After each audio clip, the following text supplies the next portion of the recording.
Hey, what's up? It's Zero back again with another commentary. It's been quite a while since my last one, but I've been having trouble finding middle ground games on Black Ops here lately. I either get with really good players that I can't find anybody to kill, or I get with really bad players that doesn't matter how good I do, just can't pull out a win. But I finally found a team here that lets me get some work done, and but not so bad that they just ruin the game. So I'm using the FAMAS, which is a little bit cliched, but I really hate the FAMAS, but it's the best gun I have unlocked at this point in time. I think I might have the AUG, but I don't know, they both suck pretty much evenly in my opinion. I like the AK-47 and the Commando and the G11. For some reason, since this last patch, the hit detection is just horrible. Or at least it is for me. I'm not sure if it's something to do with the patch or if it's all in my head, but it seems even worse than it's ever been before. So right now I'm just trying to distract them here at C so my teammates can go capture B. And it doesn't look like they're going to do it. They're just sitting over there by A. I think we eventually get it here sometime, but who knows. I'm just trying to do what I can here. I start out pretty slow, but it picks up. Friendly spy plane inbound. Could have swore that guy was running. I don't know what's going on here. There's that guy back there, and my guy standing there, and they were just looking at each other. But anyway, I was saying before, I could have swore that guy that got killed by my claymore was wearing flak jackets. I don't know what happened there. Maybe he had already been damaged or something. So now that I'm up here, I'm just trying to harass him as much as possible, and oh, there you go, there's that guy. That was the hit detection I was talking about. I couldn't even get a hit marker for the first bunch of shots, and then I got one. I realized I was firing from the hip, but still, I mean, you could see the bullets hitting right there where he was. I already have one video uploaded on my channel that shows how horrible hit detection is with the FAL, and supposedly they patched hit detections on snipers a while back, but I have one that I recorded today. Just horrible hit detection where I had the sights dead on the guy 3 or 4 times and every shot didn't register. But I already uploaded one video bitching today, so I figure I shouldn't do 2 in a day. I just don't want to spend too much time bitching about a game. I'd rather show good play. So, as you can see, just off to a slow start here. I finally get on a roll here before too long. And of course, there my team gets dominated. There for a while I was thinking I was in for the same type of game as always, where I just have a team that can't do anything, can't hold any flags. But luckily things turn around. So anybody that knows me knows I'm totally addicted to the Discovery Channel and educational TV like that. It used to be educational, now it's just stupid reality shows like American Chopper and things like that. But I just finished watching a show a while ago about beer, how beer saved the world, I think it is. That was really interesting. I've been thinking about brewing beer on my own for a long time now, just haven't ever got around to it. Don't really have the space or the time for it these days, but it sounds like a fun project one of these days.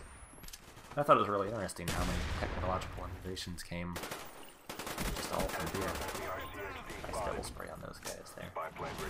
For instance, one of the things they brought up was Henry Ford and the production line for his vehicles wasn't the first automated factory he made. The first automated factory was 10 years earlier. It was for making beer bottles. So a lot of people throughout history haven't got the credit they deserve. In ancient Egypt, they found a bunch of some sort of antibiotic in the bones of the mummies. I think it was tetracycline or something like that. Anyway, that wasn't discovered until the early 1900s. Beer had antibacterial properties then, and also the brewing of beer throughout history when they were boiling the water. It sterilized all the water, so it saved a whole bunch of lives throughout history. I just thought it was a pretty neat thing. I'm sure they'll rerun it, so it's worth checking out.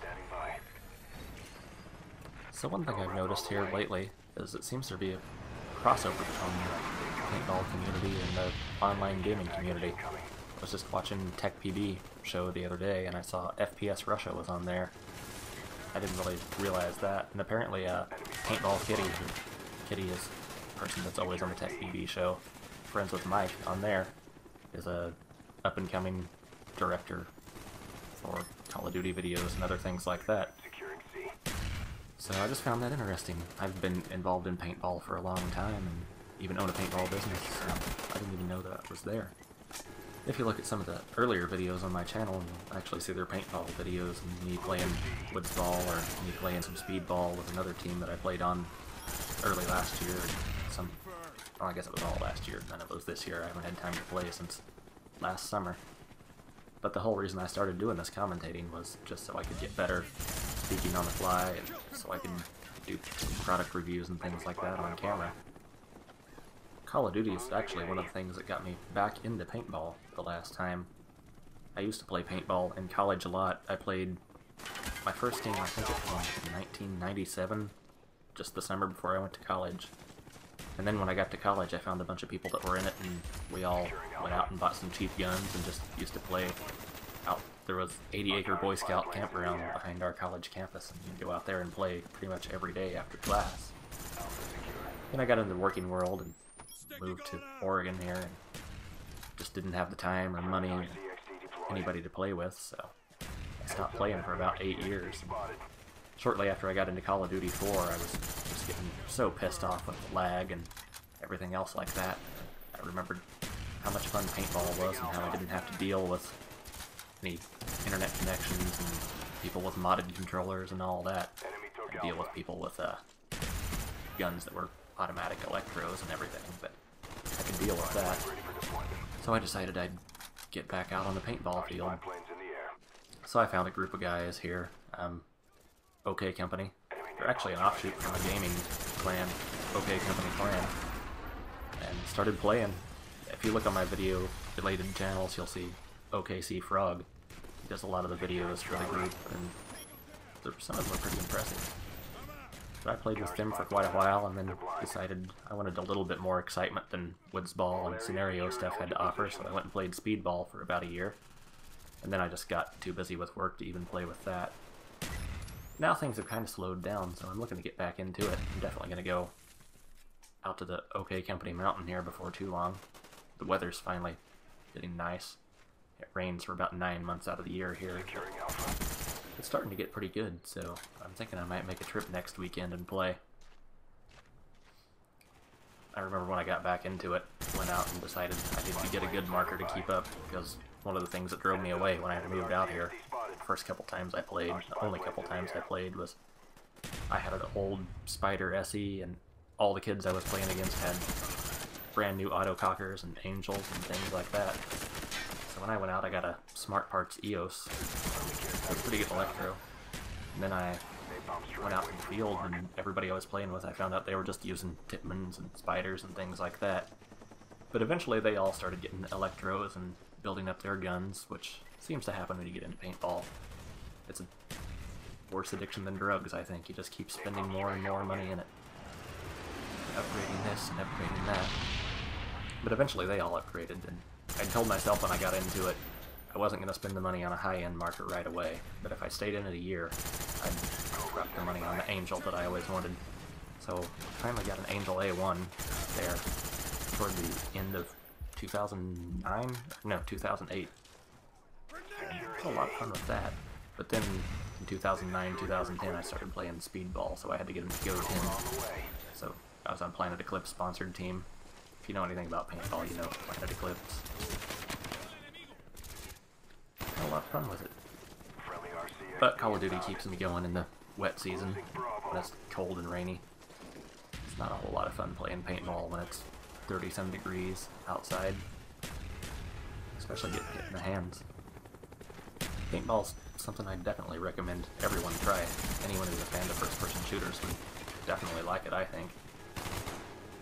It might not be fun if you go and you use all sorts of rental equipment, especially if you use rental equipment. I think the most important piece of gear in paintball whatsoever is a mask.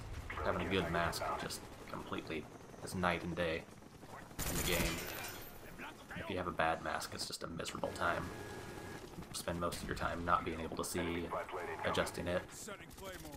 But once you get a good mask, the whole game's way more enjoyable, even if you're using a pump marker and everybody else is using 12 ball per second automatic guns. It's night and day. And if you want to get your own equipment, that's definitely the place where you start, is getting a mask. But it's something real good to get you off the couch, especially if you find yourself gaining a lot of weight, things like that, which I did. I knew one guy that I played with, he completely came off his medicine for diabetes. He didn't have to take it anymore after he got active in paintball, because he just lost enough weight and was active enough that balanced his blood sugar right out. It's something that could be a really expensive hobby, but there's ways to make it cheap.